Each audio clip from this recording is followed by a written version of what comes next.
Hey everyone, this is Daryl from Daily Crypto Trade Signals, and what comes next is around about a 7-minute debunking of the fossil fuel usage by Bitcoin miners by Anthony Pompliano. So this is a 7-minute speech given by Anthony Pompliano and debunks all of the fossil fuel statements that Elon Musk has made, and it also talks about what he thinks the marketing strategy behind Elon Musk's statement about fossil fuel and what products that Elon Musk is going to roll out. So you should sit back, relax, and watch this Musk video. posted a tweet last night that stated Tesla would be ceasing acceptance of Bitcoin for any purchases. All hell broke loose almost immediately.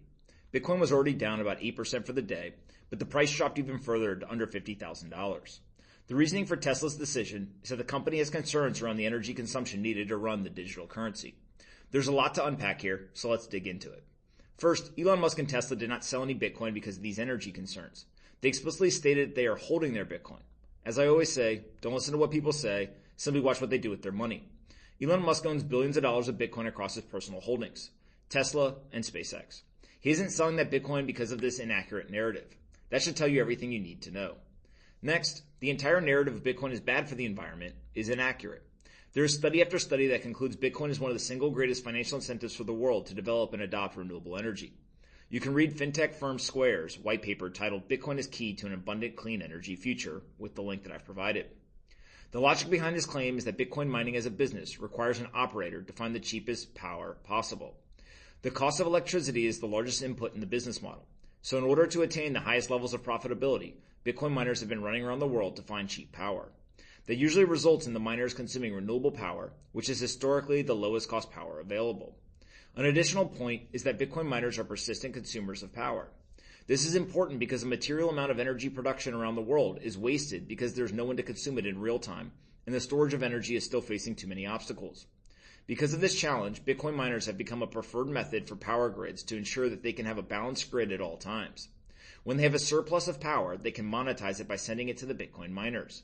In an interesting, nuanced way, the Bitcoin network serves as one of the most effective batteries in the world.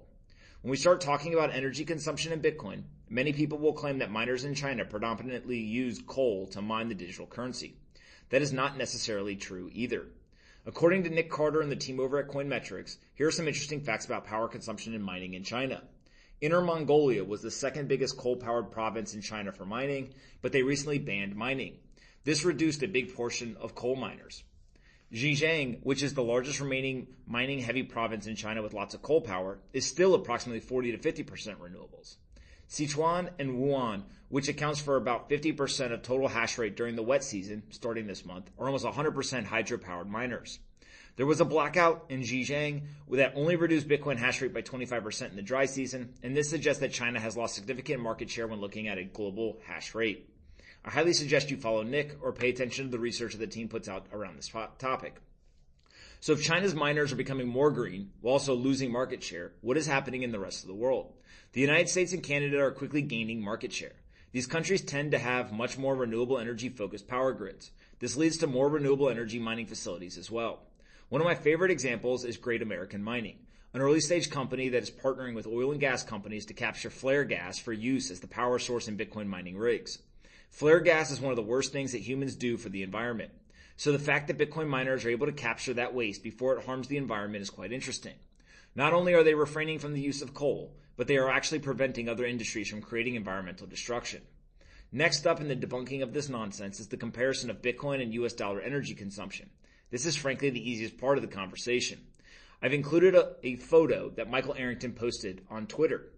It shows that the banking system consumes much more power than gold mining or Bitcoin mining, with Bitcoin mining being the least. It shouldn't surprise anyone that the banking system has higher energy expenditure. The banking system is bigger, for now. But as Mark Cuban said yesterday, the disruption of both gold and physical coins will be a big environmentally friendly development in the world. He said, quote, "We at Mavs.com will continue to accept Bitcoin, ETH, and Doge because we know that replacing gold as a store of value will help the environment, and shrinking big bank and coin usage will benefit society and the environment." So now we have two billionaires that are both trying to improve the environment, yet they are viewing the role of Bitcoin differently. Another argument that you'll hear is that the Bitcoin network uses more energy than some small countries. While true, this is not some big revelation. To put it in comparison, the amount of energy used every year by Americans to run their Christmas lights is also greater than the total energy consumption of some small countries. Should we end Christmas? Maybe outlaw Christmas lights. That is what the anti-Bitcoin crowd sounds like. They sound completely ridiculous. The truth is that small countries simply don't use that much energy compared to many other things. That is okay. Somehow this fact never makes it into the salacious headlines used to attack Bitcoin. This leads us to what exactly could potentially be going on here in regards to Tesla's announcement to stop accepting Bitcoin because of energy concerns. My guess is that we are watching the first step in a masterstroke of marketing from Elon Musk and the team. Here's what I think is about to happen. 1, the company announces that they have energy concerns. They just did that. 2, the company creates a Bitcoin mining hardware that is based on renewable power and launches it to the mass retail. 3, the company claims they are helping to push the world to a more renewable energy future, including making Bitcoin more environmentally friendly. Why do I think this? Frankly, it's just intuition. I don't have any inside information or special knowledge. Tesla is a renewable energy company that ultimately serves as a battery technology. The Powerwall, which the company makes, is described by the company as a home battery designed to store energy from solar or the grid so you can use it anytime you want, at night or during an outage. Guess what one of the best uses for stored power is going to be? Mining Bitcoin. It can provide income for the owner of the Powerwall, including potentially paying off the purchase of the device in a relatively short period of time of about under a year. And this also would allow for Tesla to tap into a brand new segment of customers, Bitcoiners, with a product that is already developed in a significant way. It is unclear to me exactly how they would launch the product. Would it be a version of the current Powerwall that connects to an at-home miner? Would it be a new type of device?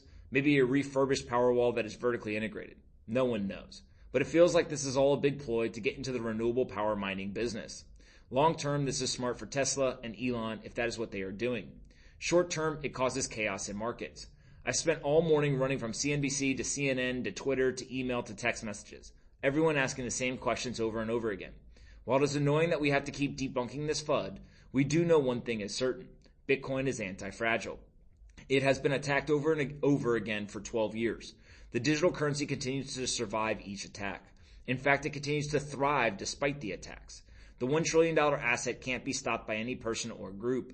The energy conversation will once again be a small blip on the historical radar when we look back in 20 years. The end game here is inevitable in my opinion. The hardest, soundest money will win. Hope you have a great day today. If you found this interesting, please smash that like, subscribe, share with your friends, watch out for scammers. It's not financial advice.